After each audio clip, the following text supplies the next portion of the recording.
Since hearing about her tragic murder, Shanquella Robinson has become a sister, niece, daughter, granddaughter, cousin. To many of us, she's become like family. And for that reason, we are very invested in her case and are regularly looking for updates. We want swift justice for her. With no updates from the FBI or Mexico's Attorney General's office for some time now, we are left reeling, feeling unsettled, frustrated, and downright angry that nothing has been done yet. And as grateful as we are that someone has been arrested in the Idaho 4 murders, we can't help but notice that the level of activity surrounding Shanquella's case doesn't appear to be equal. I have not slept soundly since hearing about this case, and as much as I want to rest in the thought that the FBI will rid our streets of the Cabo Six and Mexico will convict them, I can't help but feel a bit discouraged by the lack of discernible activity. We all know that the FBI doesn't owe us any updates and likely won't give us any, but we are still looking for a sign that something is being done. Judging from the comments I've been reading lately, many of us are feeling left to our own devices to search, research, and scour the net for answers. Some of you are resorting to a form of vigilante justice, calling for employers to terminate and professional boards to revoke licenses. And unfortunately, a large portion of you who have taken to the internet streets for justice are also saying how deeply confusing this case is to follow. Sadly, is it real or is it fake? Tends to be the prevailing question these days. Why? Because there is so much information and even more misinformation floating around that people are genuinely puzzled about who's really under investigation and what really happened. I've spent countless hours researching and analyzing the details of this case. It's a lot, and there are a lot of lies that have been told and stories invented, not just by those involved, but also by those who want to involve themselves for some perverse reason. And despite the lack of updates, I continue to dig and uncover shocking details in this case. In part 2 of this video series, Gotcha, I exposed evidence that places the doctor, Dr. Catalina, in the villa when Khalil called Shanquella's mother, saying that the doctor wasn't there yet. Yes, you heard me correctly. Khalil lied and said he was waiting for the doctor to arrive when Dr. Catalina, by her own admission on the police report, had been there for a full hour already. Do you remember what Salamandra said Khalil told her? Take a listen. Well, I received a call on Saturday saying that my daughter was sick and that she had alcohol poison, but her doctor had never arrived, so I don't know where they had got the alcohol poison from. So at that time, they said a doctor was on the way to examine her, and she wasn't responding as they told me. Said she was resting a little bit, but she wasn't all the way responding as normal. According to the police report, that was not true. The doctor was already there a full hour. And tell me why, when I checked the police report, did it describe Shanquella having a seizure, difficulty breathing, and reduced pulse at that time? Does that sound like resting to you? How can both be true? Not only that, did you hear what Nazir said about what happened when they tried the IV? Try to help pull it, try to put some salines in her, but her energy, she didn't have no electrolytes, her oxygen was low, so she couldn't find them. Shanquella had low oxygen. How do you know that, Nazir? Something the doctor told you? Sounds like a technical response to me. Doctor, low oxygen or no oxygen? This is yet another detail that directly contradicts your statement about stable vitals. According to the police report, you noted the issue with the IV within the first hour of your arrival. If she had low oxygen, why didn't you leap into action then? What were you waiting for? Everything about this doctor rings corrupt to me. But did you catch it? The crafty narrative that she has now become a victim in this crime. If you sneezed, you would have missed it. We're picking up what you're putting down, Mexico. Khalil, the doctor, and the rest of the Cabo Six were so sloppy. They didn't care that the police report didn't support the lies that were coming out of their mouths. They did and said whatever they had to get out of Mexico. And Dr. Carolina's incompetence helped them do it. So what really happened? Did Shanquella transition in the AM or PM? What time did Nazir really arrive to the villa? Is he lying to distance himself? Was Shanquella dead or alive when the doctor got there? Was Shanquella's demise really at the hands of Dejanay Jackson? Could the Cabo Six have broken her neck while moving her from room to room? Or was it the recent and very craftily alleged lethal chest compressions by the doctor doing CPR that killed her. I'm getting the sneaking suspicion that Mexico is up to their old tricks. This case is starting to move in a very familiar direction, and it's making me nervous. If you don't know what I mean, check out part 2 of this video series, Paid Off, for many examples of Mexican officials lying to cover up violent crimes. We're going to get into it. We're going to make sense of the details together. We're going to examine the likelihood of the recently alleged possible death blows, the moving of her body, and the CPR chest compressions. How likely could these scenarios have been? We're going to walk through the timeline and calculate a more specific time of death. And we're also going to expose the Cabo Six and the doctor's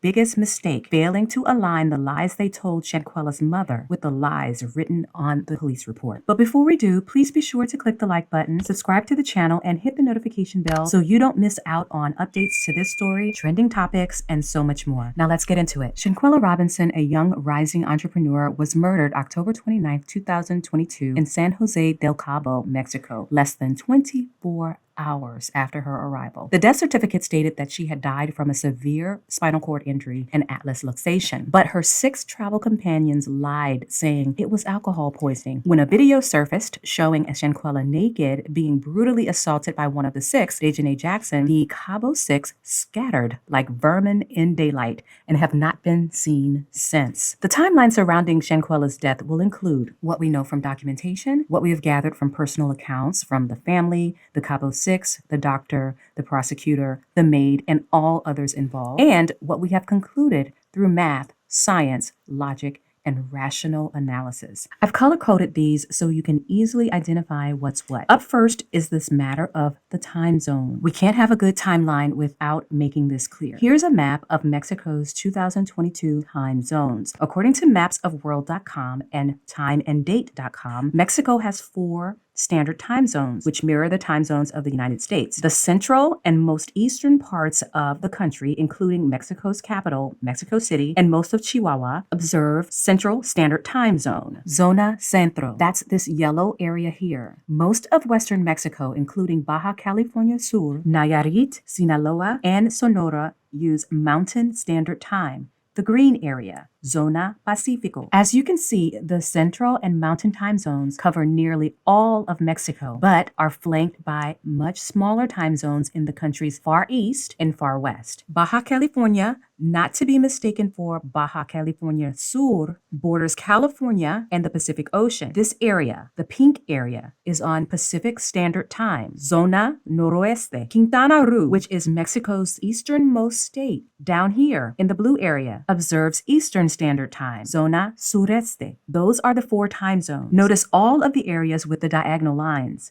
These are the areas that observed daylight savings time in 2022. Here is where Shanquella's murder took place, Baja California Sur, the green area. They observe mountain time. Since we're pulling more data from timeanddate.com, here's just a little bit about this site. According to Crunchbase, which is a database of information on public and private companies, timeanddate.com is a mobile apps developer company. They monitor and report times around the globe. They report on local times, time zones, public holidays worldwide, daylight savings times, sunrise and sunset times. Is timeanddate.com accurate? Yes. Timeanddate.com is known to supply extremely accurate, reliable information on local times, time zones, public holidays worldwide, daylight saving times, and all of the things we just identified. In fact, when I cross-checked timeanddate.com against daylightsavings.com, they agree on the time zone information. So what are the time zones? If we look here, Charlotte, North Carolina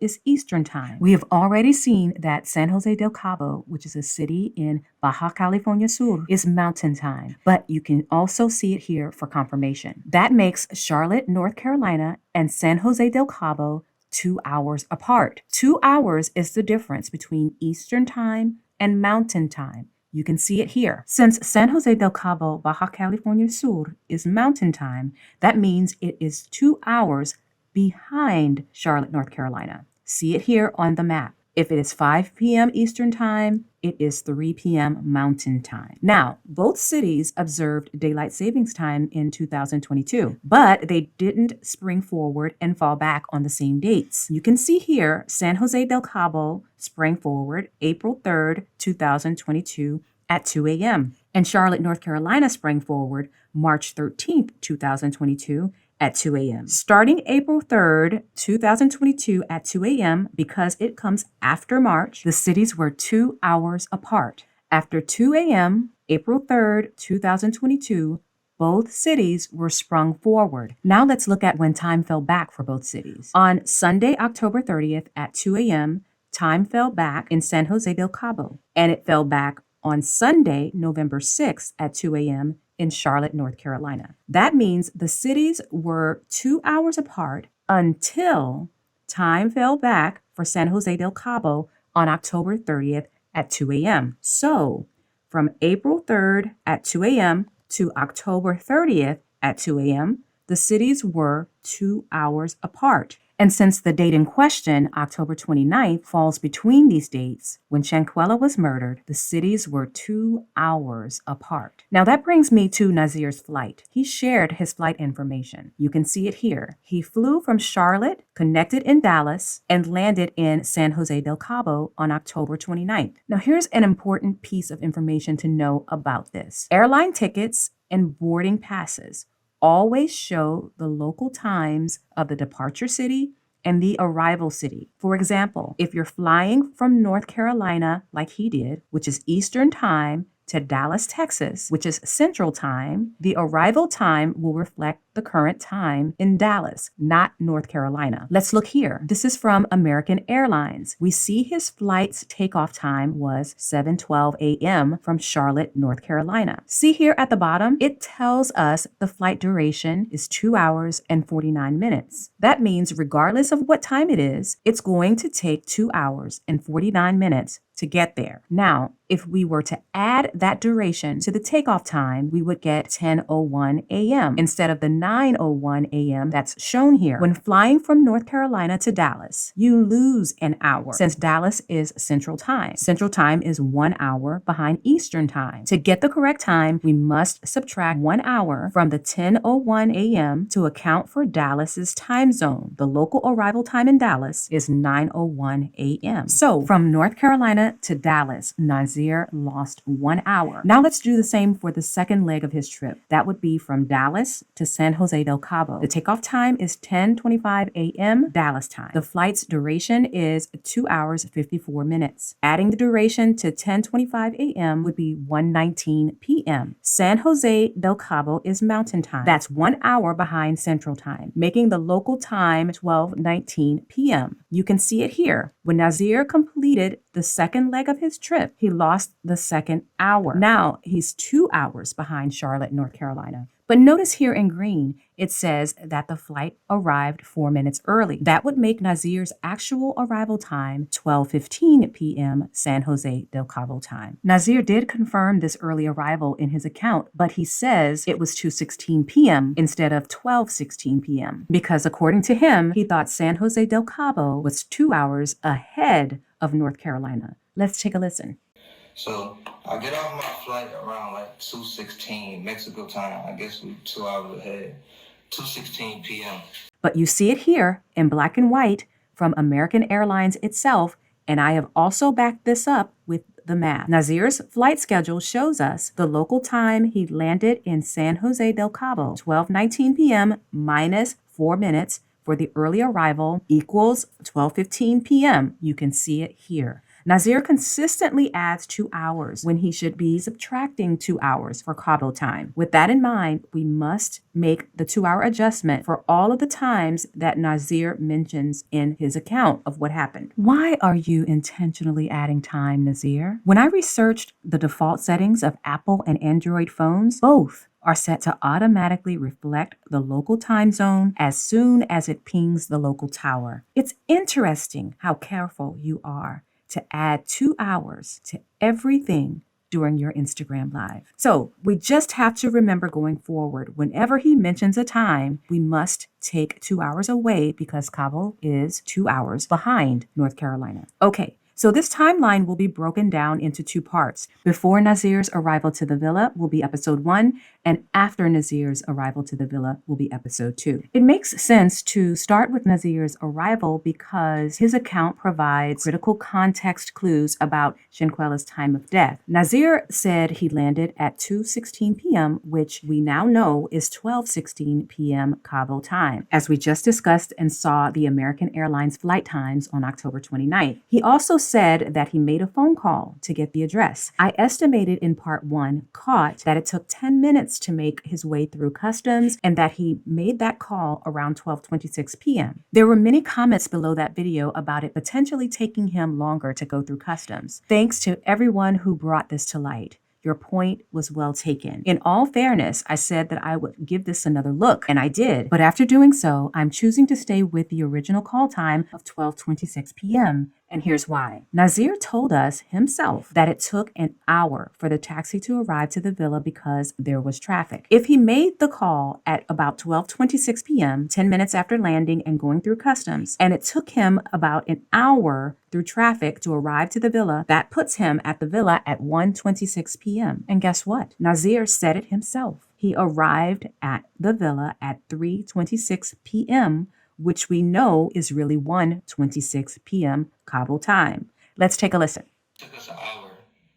My taxi driver, it took us an hour to get to the villa because there was traffic. I don't know why. So I got to the villa around 3:26. Now let's take a listen to Nazir further confirm his 1:26 p.m. arrival to the villa. I don't know nothing. I didn't sit and make no alibi. I didn't even have time. I got there an hour later. The nurse came in the door. Okay, did you hear that? He arrived before the doctor. The police report states the doctor arrived at 3:15 p.m. If he had arrived at 3:26 p.m., that would have been after the doctor arrived. So it's concluded from his boarding pass, American Airlines flight schedules, and by his own account that Nazir arrived to the villa at 1:26 p.m. local Cabo time. Now let's take a listen to what he said about this call. I make a phone call to everybody who there. Like, I need the address. So during this phone call, that's the first time I heard that Quilla wasn't feeling good.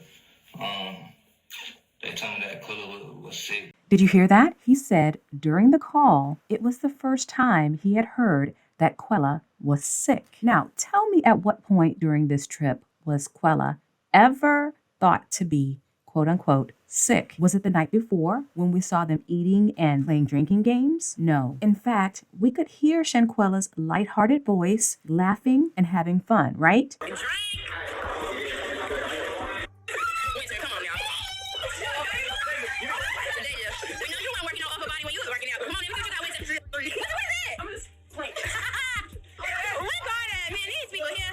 Then we saw another clip of her falling asleep on the hammock before everyone else did. You remember the body video?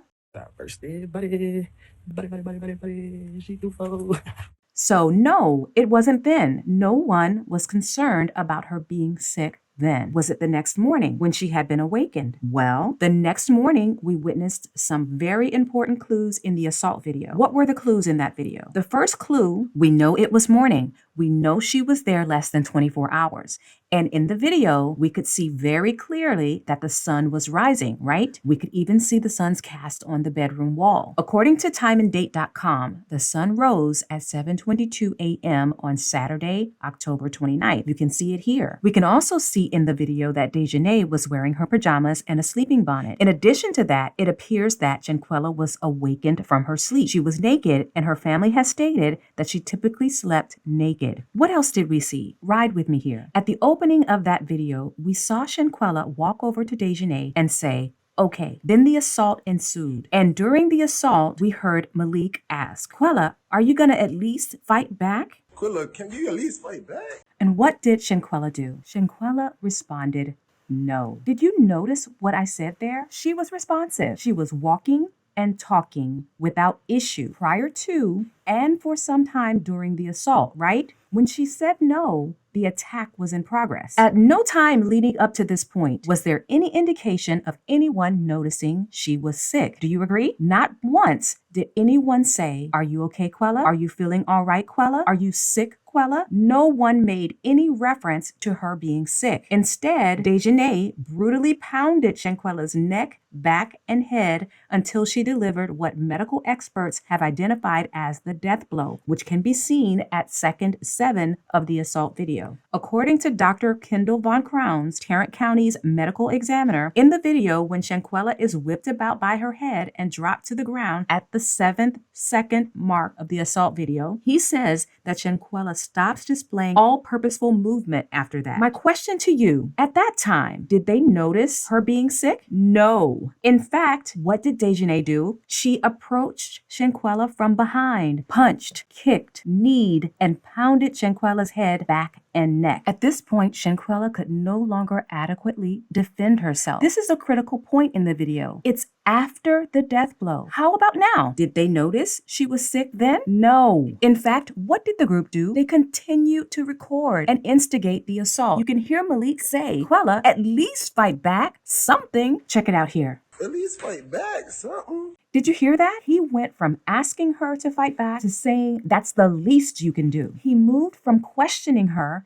to becoming annoyed and indignant because she refused to fight back. This is around the same time in the video where you can see the screen of the woman's phone as she's recording the attack. Did you notice how intently she positioned and repositioned her phone to keep the assault in the middle of the screen? The assault traveled from one side of the room to the other, and that woman intended to get all the action. Is that concern for Shanquella being sick? Also, we all noticed the phone. But did you notice her other hand? This one. It looks like she's playing around in her hair here. She did that while making certain her camera was properly positioned with the other hand. I ask again, now do you see signs of concern? Does any of this show you signs of concern for Shanquella being sick? I don't think so. So when did they notice that she was sick? When did anyone in this group show any concern or acknowledge Shanquella was sick? I'll tell you when she was no longer responding. They didn't even react with concern to the death blow. You saw it yourself. It's captured on the video. Did you see any concern? Instead, what we witnessed was more of the same. Watching, recording, and inciting the assault. Shanquella had suffered internal decapitation from what medical experts say was the flinging of her body at second 7 of the assault video. But the Cabo 6 didn't know that. As far as they knew, she had only suffered a swollen eye, bruises to her face, and bruises to her ego from them filming her. They had no idea the severity of what they had done. That was until the seizure, the sphincter relaxation, and Shanquella no longer responded. That's what finally got their attention. That moment screamed to them that something had gone terribly wrong. Not until then did they understand the severity of what they had done. Before that, there was no cause for alarm. We saw it with our own eyes. They had no idea that in 15 minutes of Dejanay whipping Shanquella's body about by her head, that Shanquella would be gone. Here's how we concluded that that was the moment. According to hopkinsmedicine.org, when a tonic-clonic seizure begins, strong tonic spasms of the muscles can force air out of the lungs. Jerking movements affect the face, arms, and legs, becoming intense and rapid. Healthline says there's drooling or foaming at the mouth, and then the body relaxes, and with that is a release of the bladder or the bowels. This was the moment they paid attention, but by the time they saw this, it was too late. Then panic set in, and the cover-up began. And by the time of Nazir's call at 12:26 p.m., Shanquella had gone from deceased to sick, then to drunk. The AG told us they tried to make it look like an accidental death by falling in the bathroom because she was drunk. You can see his statement to El Independiente Newspaper here. Now, to successfully pull this off, some conditions have to be in place. 1, a death, 2, a setup in or near the bathroom, and 3, for someone outside of the Cabo 6 to find her. And that likely someone was the maid, Lucy, who showed up like clockwork according to prior customer testimonials. Lucy had been the maid at that property long before this tragedy. She and Giovanni, the concierge, regularly serviced calls from Villa Linda 32. CaboVillas.com, the site where the property was listed, has since removed the villa from the site, likely to rebrand it and separate it from this tragedy. Before they removed it, you could see from customer testimonials that Lucy typically arrived around noon. So I'm going to put Lucy's arrival around 12:15 p.m., which was around the same time Nazir's flight was landing. There have been unconfirmed statements that Lucy described Shanquella as being cold and stiff when she found her. For now, I'm choosing to ignore the reference to her body being cold because temperature, in my opinion, tends to be much more subjective than observing rigor. If rigor is present, the muscles are noticeably stiff and the appearance is described as board-like. This condition would be much easier for someone to discern over temperature. If we are to believe this statement from Lucy, then this would put Shanquella's death 3 or more hours prior to Lucy finding her. Here's how we know. According to the Journal of Forensic Sciences and Criminal Investigation, rigor starts in the face, eyelids, and the jaw, then moves down to the neck, then down to the abdomen and lower limbs. It generally takes 1 to 2 hours to start in the face, eyes, and jaw, and then another 1 to 2 hours to spread to the neck, trunk, and lower limbs. If I were to venture a guess, when Lucy touched her, it wasn't on her face. It was more likely on her torso or limbs. If rigor was present in her torso and limbs, at least 3 hours will have transpired since her death because it takes 1 to 2 hours for the face and then another 1 to 2 hours to spread to the neck, torso, and limbs. Here the journal says that if rigor is present, which Lucy allegedly states in her account of Shanquella being stiff, then the journal gives us an estimated time of death of 3 to 9 hours prior to Lucy touching her. Medical experts also say that while there is stiffness during this time, the body and limbs are still movable. We know that the sun rose at 7:22 a.m. You can see it here. And we also know that she was likely deceased prior to Nazir's call from the airport at approximately 12:26 p.m. because prior to her seizure and passing, they had no clue she was sick. There was no cause for concern to say she was sick. We also know that by that time, they had set the trap for Lucy the maid to find her. This was before Nazir landed. They had to set it up in time for Lucy's arrival around noon. The total number of hours from sunrise to Nazir's call is a little over 5 hours, 5 hours and 4 minutes to be exact. Since there were only 5 hours from sunrise to the time of Nazir's call, we can conclude that Shanquella likely passed 3 to 5 hours prior to Lucy finding her, not the 9 hours in the chart, because our timeline doesn't allow for 9 hours. 9 hours would have been before sunrise, and we can clearly see from the video that the assault occurred in daylight. So we can only work within the time frame of sunrise to 12:26 p.m. because the video shows us that the sun is rising. That would put our projected time of death in the window of 7:22 a.m. to 9:26 a.m., 3 to 5 hours from the time Lucy found her. Judging from the position of the sun in the video, the assault looks to have occurred right at sunrise. And how do we know this? According to Wikipedia, sunrise or sunup is the moment when the upper rim of the sun appears on the horizon in the morning. Now let's review some images of the sun in the video. In this first image, we can see the general position of the sun by the line it's casting across the sky, right here. Now, in this next image, the color line is stronger, right? Okay, let's look at the next image. Now, in this image, it's becoming more apparent. Not only look at the line, but also look over here beyond the trees. The color is much more intense beyond the trees. Okay, on to the next image. Now, in this image, a cloud passes and covers the sun. And finally, in this image, we can actually see the sun's rim beyond the trees. Here is the horizon, and this is the sun's rim. Let's increase the color saturation so you can see it a bit better. Look at that.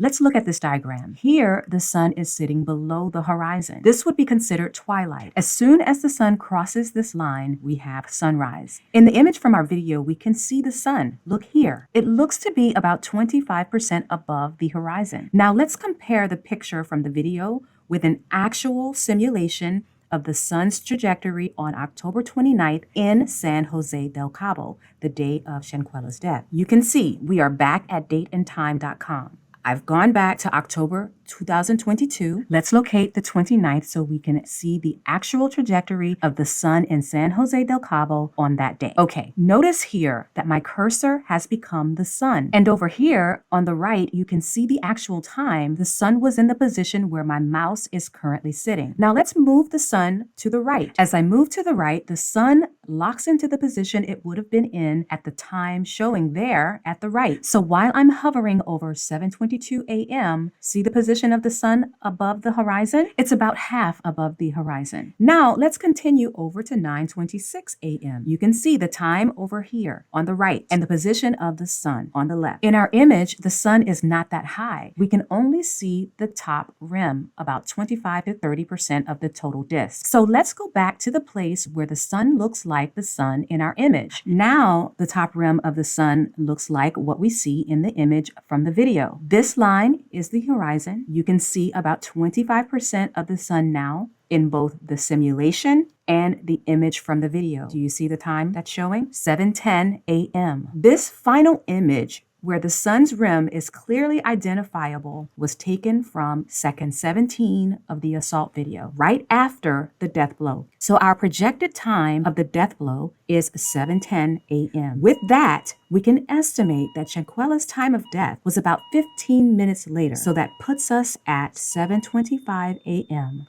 as the time of death. 7:25 a.m. is 4 hours and 50 minutes from the time Lucy discovered her. That's almost 5 hours. According to the University of Oslo Forensic Entomology, the timeline for the body to be cold and stiff occurs after 8 hours of death. But I'm inclined now to believe Lucy's account of cold and stiff.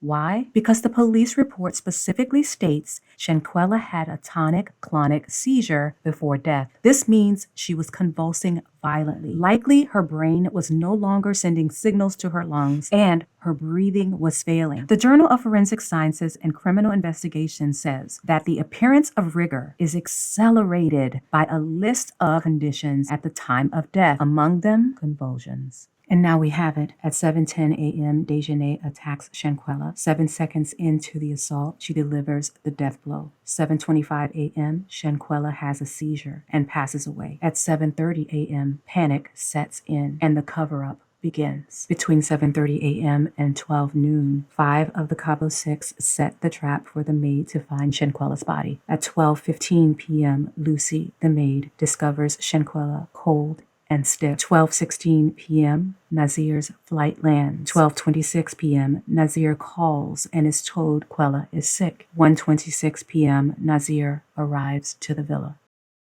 Stay tuned for part 2 of the timeline. Shout out to all of my sources, timeanddate.com, mapsofworld.com, daylightsavings.com, American Airlines, hopkinsmedicine.org, the Journal of Forensic Sciences and Criminal Investigations, University of Oslo Forensic Entomology, Gerardo Zúñiga, crunchbase.com, El Independiente Newspaper, healthline.com, ABC News, NC Beat.